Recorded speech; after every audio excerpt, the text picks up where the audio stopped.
అందరికీ హాయ్ అండి. Welcome to Kommasani presents. చాలామందికి బెండకాయ అంటే ఇష్టం. మీలో ఎంతమందికి బెండకాయ ఇష్టమో కమెంట్ చేయండి. అలాగే బెండకాయతోటి పులుసు, ఫ్రై, కర్రీలను తయారు చేసుకుంటూ ఉంటాం. మీరు ఏ రకంగా ఇష్టపడతారో అది కూడా కమెంట్ చేసేయండి.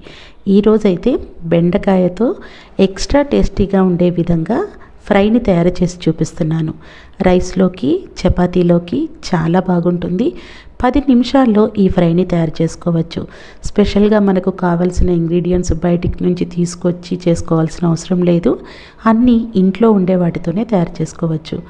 లంచ్ బాక్సుల్లో కూడా చాలా బాగుంటుంది. బట్ మీరు ఇంట్లో ఉన్నప్పుడు వేడివేడి అన్నంతో ఈ కూరతోటి కొంచెం నెయ్యి వేసుకొని రైస్లోకి కలుపుకొని తిన్నారు అంటే ప్రతి ముద్ద తింటున్నప్పుడు మీకు సూపర్గా ఉంది అని అనుకుంటూనే తింటారు. అంత బాగుంటుంది. అలాగే రైస్లోకి కూడా చాలా బాగా కలుస్తుంది. దీని యొక్క గ్రేవీ ఉంటుంది, చాలా చాలా బాగుంటుంది. సో ఈసారి బెండకాయలతో ఏదైనా రెసిపీ చేయాలి అనుకుంటే తప్పకుండా ఇలా ప్రిపేర్ చేసుకోండి. చాలా రుచిగా వస్తుంది. చాలా తొందరగా కూడా చేసుకోవచ్చు. ముందుగా బెండకాయలను శుభ్రపరచుకొని తడంతా పోయే వరకు పక్కన పెట్టుకొని ఇలా నేను చూపిస్తున్నట్టుగా పెద్ద పెద్ద ముక్కలుగా కట్ చేసుకోండి. దీనిలోకి ఒక పెద్ద సైజు ఉల్లిపాయ, 2-3 అల్లం ముక్కలు, ఒక 20 వరకు వెల్లుల్లి రెబ్బల్ని పొట్టు తీసేసి పక్కన పెట్టుకోండి.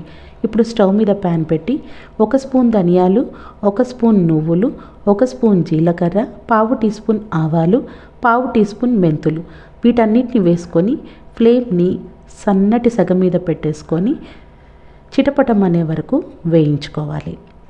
ఈ పౌడర్ వల్ల ఈ బెండకాయ ఫ్రైకి మరింత రుచి అనేది వస్తుంది. మీరు వేరే కర్రీస్లోకి కూడా వాడుకోవచ్చు, ఈవెన్ పులిహోరలోకి కూడా వాడుకోవచ్చు. ఫ్రై అయిపోయిన తర్వాత స్టవ్ ఆఫ్ చేసేసి పక్కన పెట్టుకొని పూర్తిగా చల్లారనివ్వండి. ఇప్పుడు స్టవ్ మీద ప్యాన్ పెట్టేసుకొని 2 టేబుల్ స్పూన్ల వరకు ఆయిల్ని వేసుకొని కట్ చేసుకున్నటువంటి బెండకాయ ముక్కల్ని వేసుకొని సన్నటి సగం మీద వేయించుకోండి. ముక్కలన్నీ ఇప్పుడే ఫ్రై చేసుకోవాలి. సో సన్నటి సగం మీద ఫ్రై చేసుకోండి. ఈలోపు మనము మసాలాని ప్రిపేర్ చేసుకుందాం. ముందుగా మనం ఫ్రై చేసుకున్నటువంటి దినుసుల్ని వేసుకొని మిక్సీ జార్లోకి వేసుకొని నేను చూపిస్తున్న మాదిరిగా పౌడర్ లాగా గ్రైండ్ చేసుకోవాలి. నేనైతే ఇదంతా కూడా కర్రీలోకి వాడుతున్నాను. మీకు ఎక్కువ అవుతుంది అని అనుకుంటే 1 స్పూన్ తీసి పక్కన పెట్టేసుకోండి. ఇప్పుడు అదే పౌడర్లో అల్లం ముక్కలు, వెల్లుల్లి రెబ్బలు, ఉల్లిపాయ ముక్కల్ని వేసుకొని ఒక టమాటాని 4 ముక్కలుగా కట్ చేసి వేసుకొని కాస్తంత కారాన్ని కూడా యాడ్ చేయండి. కర్రీకి సరిపడినంత కారం మొత్తం కూడా దీంట్లోనే యాడ్ చేసేయండి. తర్వాత మూత పెట్టేసుకొని మెత్తటి పేస్ట్ లాగా చేసేసుకోండి. వాటర్ ఏమీ యాడ్ చేయాల్సిన అవసరం లేదు. బెండకాయ ముక్కల మీద కాస్తంత ఉప్పుని స్ప్రింకిల్ చేసుకోండి. దానివల్ల ముక్క రుచి కూడా చాలా బాగుంటుంది. ఇవి ఒక 90% వరకు మనం మగ్గిపోయింది, ఫ్రై అయిపోయింది అనుకున్న తర్వాత వేరే ప్లేట్లోకి ట్రాన్స్ఫర్ చేసుకోండి. ఇప్పుడు అదే ఆయిల్లో కాస్తంత పచ్చిశనగపప్పు, మినప్పప్పు, జీలకర్రను వేసుకొని కొంచెం ఎక్కువగా వేసుకోండి. రెగ్యులర్గా మనం తాలింపులోకి వేస్తాం కదా, దానికంటే కొంచెం ఎక్కువగా వేసుకొని ఆయిల్లో వేసుకొని ఫ్రై చేసుకోండి. ఇవి తింటున్నప్పుడు మనకి తగులుతూ ఉంటే రుచి చాలా టేస్టీగా ఉంటుంది.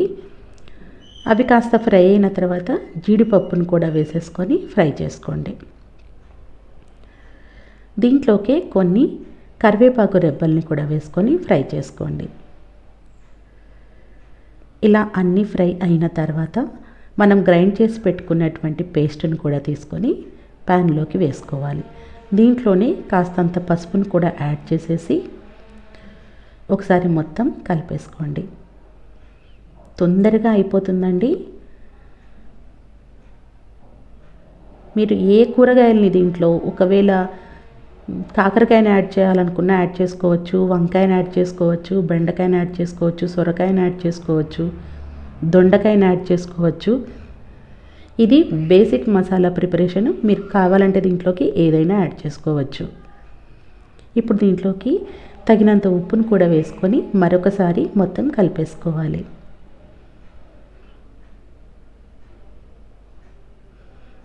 ఇలా దాదాపు 3 నుంచి 5 నిమిషాల వరకు కలుపుకుంటూ ఉండండి. కాస్త ఆయిల్ రిలీజ్ అవుతుంది. అప్పుడు దీంట్లోకి వేయించి పెట్టుకున్నటువంటి బెండకాయల్ని వేసుకోండి. బెండకాయల్ని వేసుకున్న తర్వాత ఒకసారి మొత్తం కలుపుకోండి. మరి చిదురుగా చేసుకోకుండా పైన కలుపుకోండి. ఇలా కలిపేసుకున్న తర్వాత చివరిగా ఒక 2 నిమిషాల ముందు మూత పెట్టి మగ్గనివ్వండి.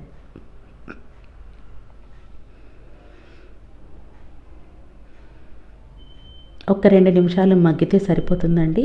2 నిమిషాల తర్వాత మూత తీసేసి ఫైనల్గా ఒకసారి కలుపుకొని కొత్తిమీరను చల్లేసుకున్నారు అంటే ఎంతో రుచికరంగా ఉండే ఈ బెండకాయ వేపుడైతే తయారైపోతుంది. రైస్లోకి, చపాతీలోకి చాలా బాగుంటుంది. తప్పకుండా ఈ రెసిపీని మీరు ట్రై చేస్తారని అనుకుంటున్నాను. ట్రై చేసి మీకు ఎలా వచ్చిందో తప్పకుండా కమెంట్ చేయండి. Thank you for watching.